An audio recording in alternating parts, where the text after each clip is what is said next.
Kalau kita bilang siapa kita rasa penting. Ini kan rumahnya saya suruh aja. Penting juga. Siapa yang pernah ya? Nah, saya dulu. Gua pernah di rumah saya sekarang itu kalau bisa gimana rasanya? Dibandingkan di rumah kamu apa bedanya? Kita kan bertanya juga apa berpikir, kita berpikir.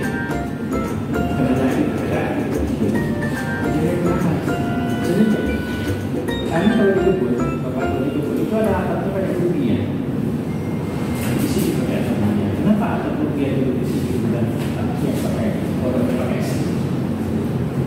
Atap dunia dapat menyerap serat dan atap itu dapat menyimpan panas. Dapat menyerap? Dapat menyerap panas. Mendapatkan panas itu dan tidak lewat ke ruangan.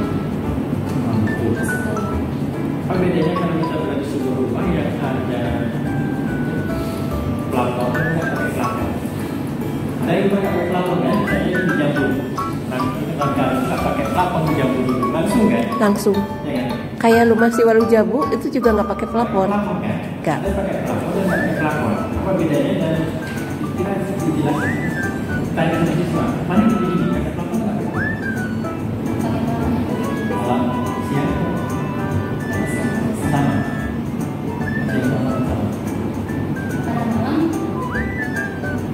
lebih panas. Malam siang kan? Karena si Yang nggak pakai plafon. biasa. Kalau atapnya Yang pakai plafon lebih hangat gitu. Yang pakai plafon lebih dingin. Dia nggak pakai plafon, saya kata lebih panas. Tetapi sekali kan kalau dia dari sini, dia nggak bisa lewat.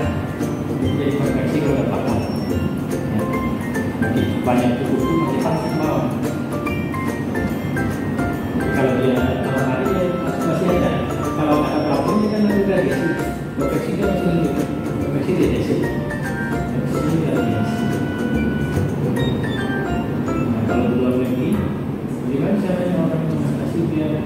Kan musimnya tadi musim dingin, musim panas. Mengatasi bulan-bulan ini kalau kira-kira musim dingin kalau atapnya seperti kita dingin sekali. Musim panas, panas sekali. Apa yang dilakukan pada rumah seperti itu? Bagi kita jawaban bisa lihat. Seplafon. Kalau siswa sudah cari ya, apa yang dilakukan di luar negeri, ternyata di luar negeri sebelum dikasih atap, dikasih pelapis di selatan dulu. Jadi kan setelah selatan di sebelum atap itu dikasih jadinya pasir dan selatan itu musim dingin kan. Jadi hanya sesuatu itu. Jadi kalau pertanyaannya itu lagi, hasilnya dia kan kita itu memberikan pertanyaan dan memancing suara ya kan. pasangan yang tadi mengambil materi konveksi.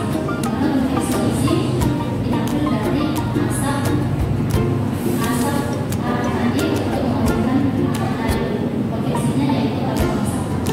Kemudian radiasinya panas dari arah tadi pindah ke ikan dan menyebabkan ikan menjadi kering.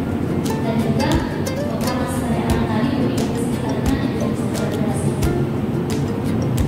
Tapi kalau dari sisi ikannya sendiri, kira-kira ada nggak terjadi perubahan di sini? Ya, pada saat proses konveksi yaitu asap dari arah ikan tertekan menyebabkan kadar air di dalam ikan itu akan berkurang sehingga ikan itu menjadi kering dan mentah dalam air. Oke, kan ada kondisinya ya, ada pelepasan H2O di situ ya. Nah, jadi kadar airnya berkurang. Terus kalau dari sisi komposisi kimianya yang lain, apa aja komposisi ikan? Air, selain itu apa lagi? Dengan diasapi itu, dengan kata lain, dengan diasapi itu ikan itu hanya mengurangi kadar air atau jadi matang? Berarti ada perubahan ya? Ya, jadi matang nggak? Matang kan? Nah, kalau matang berarti apa yang terjadi? Bu Junipa ingin tahu. Apa komponen kimia ikan? Tapi tahu kan? Ikan itu apa sih kandungannya? Ada tadi air, benang kusir dengan peristiwa ini tadi. Selain air, apa isi ikan itu? Ada protein, kan? Protein kan matang dia berubah dia jadinya. Kan protein waktu kondisinya dia mentah bagaimana setelah dia matang kan dia mengalami denaturasi ya. Beda teksturnya waktu dia mentah dengan dia matang. Berarti udah terjadi perubahan kimia lagi. Nah, itu ya. Terus juga ikan itu juga mengandung asam lemak, ya kan? Ada asam-asam amino juga. Mungkin kalau dilihat secara teksturnya dia terjadi pengerasan aja kan? Yang apa namanya dagingnya yang mentah bagaimana setelah matang kan dia berubah kan? Itu terjadi perubahannya. Nah, terus di sendok tadi itu kan kami belum menjelaskan itu juga sebenarnya kan perpindahan panas kan.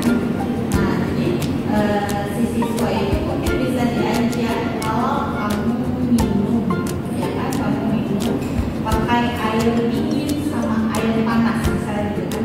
Coba menggunakan ketiga bahan sendok itu, rasakan bagaimana. Sifat kondor, ada yang bersifat atos. Karena siswanya SMP itu dia maunya lebih real, Ya, lebih konkret, lebih konkret. Perasaannya gitu. SMA mungkin udah mulai dia pakai analisis, udah mulai dia berpikir. Nah, jadi untuk kelompok apalagi ini saya pikir sebenarnya menggunakan PPL ya. PPL itu sebenarnya merangsang siswa untuk berpikir kritis ya. Nah, jadi dengan memberi apa ya studi kasusnya bisa mengarahkan mereka itu untuk bisa menjawab pertanyaan-pertanyaan yang mungkin apa ya tingkat kesulitannya lebih tinggi, ya kan harus hot ya.